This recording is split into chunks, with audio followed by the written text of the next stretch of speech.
Hello guys, কি অবস্থা? সবাই ভালো আছেন? তো এই তো দুপুরের রান্না শুরু। আজকে মাছ দিয়ে ফুলকপি আর দেশি আলু রান্না করব একটু ঝোল ঝোল করে।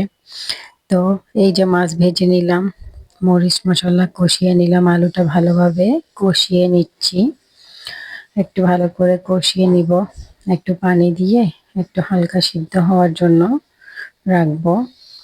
এই ফাঁকে আমি ফুলকপিগুলো কেটে ধুয়ে বেছে নিলাম, ফুলকপিও দিব সাথে।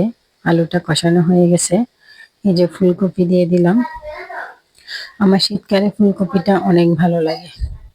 ছেলেমেয়েরা আসলে খেতে চায় না, তারপরও এখন শীতের তরকারিটা তো খেতেই হবে, তাই না? এই যে মাছগুলো ভেজে নিলাম, কিছু মাছ আনছিল, মাথাগুলো বেশি রয়ে গেছে। মাছের মাথা দিয়ে আজকে ফুলকপি দিয়ে দেশি আলু হবে। তো আপনাদের কার কার ভালো লাগে তরকারিটা ফুলকপি দেশি কমপ্লিট। আলু দিয়ে ঝোলটা অনেক মাছের সুন্দর মাথা? লাগছে। কার আমার কার তো ভালো ভালো লাগে লাগে। শীতের তো এই সবজি যে দিয়ে আমার